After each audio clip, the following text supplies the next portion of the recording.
Hello friends, welcome back to new video. ಪುಟ್ಟಕ್ಕನ ಮಕ್ಕಳು ರಾಜಿಗೆ ಕಪಾಳ ಮೋಕ್ಷ ಮಾಡಿದ ಗೋಪಾಲ ಅತ್ತೆ ಮನೆಗೆ ಹೋಗಲ್ಲ ಎಂದು ಸಹನ. ಪುಟ್ಟಕ್ಕನ ಮಕ್ಕಳು ಧಾರಾವಾಹಿ. ಪುಟ್ಟಕ್ಕ ಇನ್ನಿಲ್ಲ ಎಂದೆಲ್ಲ ಅಂದುಕೊಂಡವರಿಗೆ ಶಾಕ್ ಆಗಿದೆ.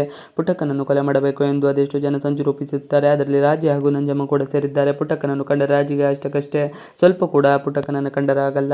ತಾನು ಮಾಡಿದ ಸಂಚಿಗೆ ಗಂಡನೇ ಅಡ್ಡಿಯಾಗಿದ್ದಾನೆ ಎಂದು ತಿಳಿದರೆ ರಾಜಿ ಮದುವೆ ಅವತ್ತು ಸುಮ್ಮನೆ ಕುಳಿತುಕೊಳ್ಳು ಅಲ್ಲ. ರಾಜಿ ಮನೆಗೆ ಬಂದ ನಂಜಮ್ಮ ಪ್ಲಾನ್ ಫ್ಲಾಪ್ ಆದ ಬಗ್ಗೆ ಮಾತನಾಡುತ್ತಾ ಇರುತ್ತಾಳೆ. ಕಾಳಿಯ ಬಳಿ ರಾಜಿ ಪ್ರಶ್ನೆಯ ಮೇಲೆ ಪ್ರಶ್ನೆ ಮಾಡುತ್ತಿರುತ್ತಾಳೆ. ಹಾಗೆಯೇ ಈ ಕೊಲೆ ಯಾಕೆ ಮಾಡಲು ಸಾಧ್ಯವಾಗಲಿಲ್ಲ ಎಂದೆಲ್ಲ ಕೇಳುತ್ತಿರುತ್ತಾಳೆ. ಇನ್ನು ಪುಟ್ಟಕ್ಕನನ್ನು ಕೊಲ್ಲುವ ವಿಚಾರ ನನಗೆ ಮಾತ್ರ ತಿಳಿದಿತ್ತು. ಅಷ್ಟಕ್ಕೂ ಕಂಟಿಗೆ ಯಾರು ಈ ವಿಚಾರ ತಿಳಿಸಿದ್ದು ಎಂದು ಯೋಚನೆ ಮಾಡುತ್ತಾ ಇರುತ್ತಾಳೆ. ಆ ವೇಳೆಯಲ್ಲಿಗೆ ಗೋಪಾಲ ಬರುತ್ತಾನೆ. ಪುಟ್ಟಕ್ಕನನ್ನು ಕೊಲ್ಲುವ ಸಂಚು ಮಾಡಿದರ ಬಗ್ಗೆ ಗೋಪಾಲ ಬಹಳ ಸಿಟ್ಟು ಮಾಡಿಕೊಂಡಿರುತ್ತಾನೆ. ರಾಜಿ ಮೇಲೆ ಕೋಪಗೊಂಡ ಗೋಪಾಲ ಇಷ್ಟುವರೆಗೆ ರಾಜಿ ಮೇಲೆ ಕೈ ಎತ್ತದೆ ಗೋಪಾಲಕ್ಕೆ ರಾಜಿ ಕನ್ನೆಗೆ ಜೋರಾಗಿ ಹೊಡೆಯುತ್ತಾನೆ. ಇದನ್ನು ಪ್ರಶ್ನೆ ಮಾಡಿದ ಕಾಳಿ ಕನ್ನೆಗೆ ಇನ್ನೆರಡು ಪೆಟ್ಟು ಬಿಡುತ್ತದೆ. ಇನ್ನು ಗಂಡನ ಕೋಪ ನೋಡಿದ ರಾಜಿಗೆ ಶಾಕ್ ಆಗಿ ಕೊಂಚ ಆಶ್ಚರ್ಯ ಆಗುತ್ತದೆ. ಹಾಗೆಯೇ ಶಾಕ್ ಆಗುತ್ತದೆ. ಗೋಪಾಲನ ಕೋಪ ಕಂಡ ನಂಜಮ್ಮ ಬೆದರಿ ಹೋಗುತ್ತಾಳೆ.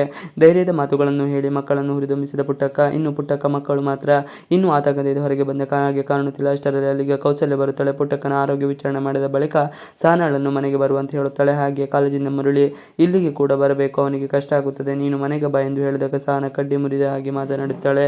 ಅತ್ತೆ ಮನೆಗೆ ಹೋಗಲು ಒಪ್ಪದ ಸಹನ ಖಂಡಿತವಾಗಿ ನಾನು ಬರುವುದಿಲ್ಲ ಎಂದು ಹೇಳಿದಾಗ ಪುಟ್ಟಂಗೆ ಆತಂಕವಾಗುತ್ತದೆ. ಇನ್ನು ಕೌಸಲ್ಯ ಮನೆಯಿಂದ ಹೋದ ಬಳಿಕ ಪುಟ್ಟಕ್ಕ ಮಕ್ಕಳಿಗೆ ಸಮಾಧಾನ ಮಾಡುತ್ತಾಳೆ. ಹಾಗೆ ಇನ್ನು ಅಮ್ಮನನ್ನು ಹೆಚ್ಚು ಅವಲಂಬಿತವಾಗಿರಬಾರದು, ಸವಾಲುಗಳನ್ನು ಎದುರಿಸಬೇಕು. ನಾನು ಯಾವಾಗ ಬಿದ್ದು ಹೋಗುತ್ತೇನೆ ಗೊತ್ತಿಲ್ಲ, ಆದ ಕಾರಣ ಎಲ್ಲವನ್ನು ಎದುರಿಸಬೇಕು ಎಂದಾಗ ಸಹನ ಬಹಳ ದುಃಖ ಪಡುತ್ತಾಳೆ.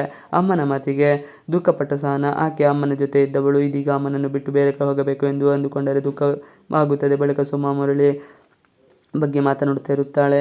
ಆದರೆ ಮುರಳಿ ಬೇಗ ಹೆಂಗಸಿನ ಜೊತೆ ಇದ್ದುದನ್ನು ಕಂಡು ಸಹನ ಮಾತ್ರ ಬಹಳ ಕೋಪ ಮಾಡಿಕೊಂಡಿರುತ್ತಾಳೆ. ಇನ್ನು ಆ ಹೆಂಗಸಿನ ಬಗ್ಗೆ ಮಾತನಾಡಿದಾಗ ಸಹನ ಮುಖದಲ್ಲಿ ಇದ್ದ ದುಃಖವನ್ನು ಪುಟ್ಟಕ್ಕ ಅರಿತುಕೊಂಡು ಆತಂಕ ಪಡುತ್ತಾಳೆ. ಇವಿಷ್ಟು ಇವತ್ತಿನ ವಿಡಿಯೋ. ಈ ವಿಡಿಯೋ ಇಷ್ಟ ಆದರೆ please like, share and subscribe ಮಾಡಿ. Thanks for watching video.